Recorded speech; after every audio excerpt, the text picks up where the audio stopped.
All right, let's get right into it. In November of 2025, something pretty massive just happened in the world of smartphones. A wall that has split users apart for, what, over a decade? Well, a door just got blown clean through it. Today, we're going to break down exactly how Google used a European law to build a bridge straight into Apple's most exclusive club, AirDrop.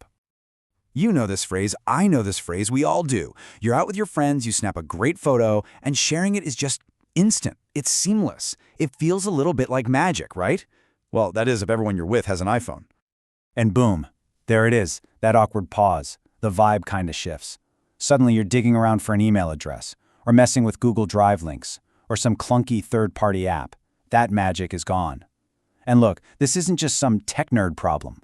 For years, this has been a real social divider, especially for younger people. So, why does this digital wall even exist in the first place? To really get how this wall finally got breached, we first have to understand how Apple built it. And it was all part of a very deliberate, very successful strategy they call the walled garden. Now, this isn't about just one feature. You gotta think of it more like a fortress, with multiple layers of defense, all designed from the ground up to make leaving the Apple ecosystem as inconvenient as possible. So it starts with the hardware, right? The iPhone, the Mac, the iPad, they all work beautifully together.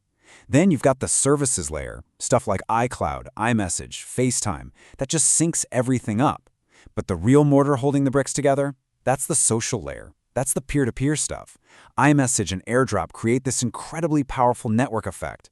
The more of your friends have an iPhone, the more you need an iPhone, and the harder it is to even think about switching.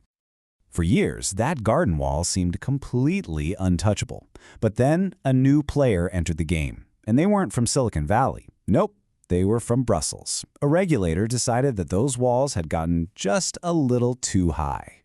This new law, the Digital Markets Act, or DMA, completely changed the rules of the game. It slapped a new label on Apple, Gatekeeper, basically a company so powerful that it controls access to the market. And with that label came some very serious, totally non-negotiable orders to start opening things up.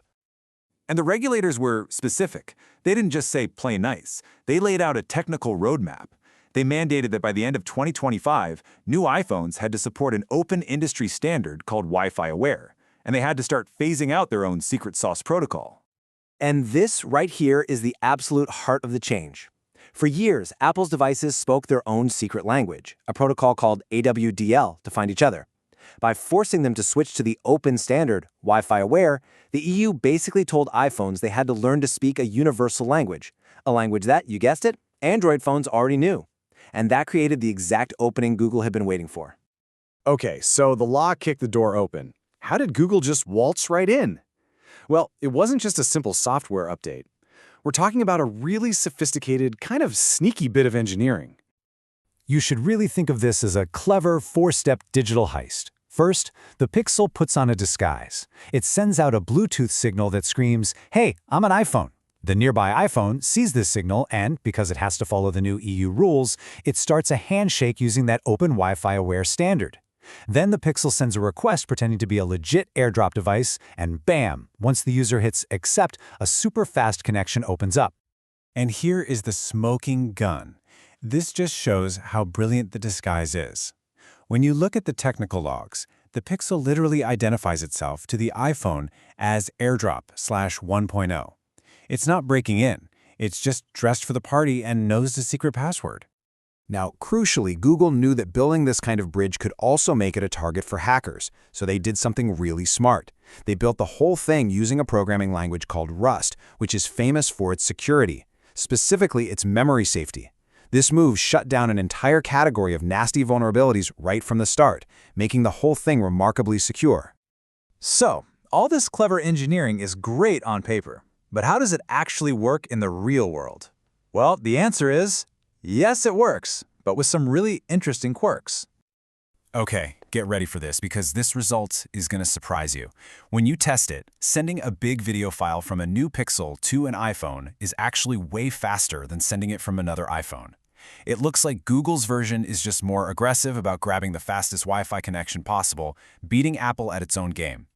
But, and this is a big but, here's the catch. This whole thing only works if the iPhone user goes into their settings and manually changes AirDrop to everyone for 10 minutes. It won't work with the contacts only setting. That little bit of friction, that extra step, that's the last little moat Apple has left around its castle. And yeah, it's not perfect yet. It's still early days. People have reported some frustrating bugs, like their Pixel just dropping its Wi-Fi connection while it's looking for an iPhone. And sometimes the transfer will just fail if the iPhone screen goes to sleep, which is a headache native AirDrop doesn't have. Plus, for now, it's only on the newest Pixel phones. So taking all this into account, what's the verdict? What does this mean for the future of Apple's whole ecosystem? Has that infamous blue bubble finally been burst? Well, Apple is pretty much stuck between a rock and a hard place. If they push out an update to block Google's workaround, they would almost certainly face an absolutely catastrophic fine from the EU. So their most likely move?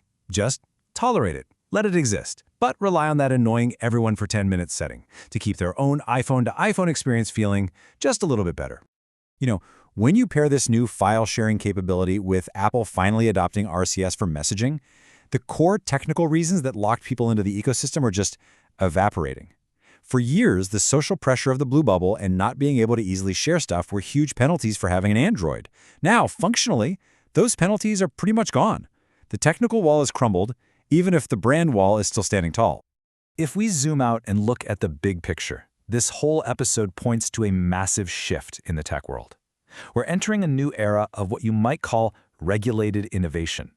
See, this bridge wasn't built because Apple and Google decided to hold hands and sing Kumbaya. It was built because a regulator thousands of miles away forced them to. And that is going to change how these companies think about everything they build from now on. What this whole thing proves is that even the most secure, most profitable digital fortress can be unlocked with a legal key. The wall between iPhone and Android now has a permanent, government-mandated door in it. So the real question is, what other walls are going to come down next? And who's going to build the next bridge?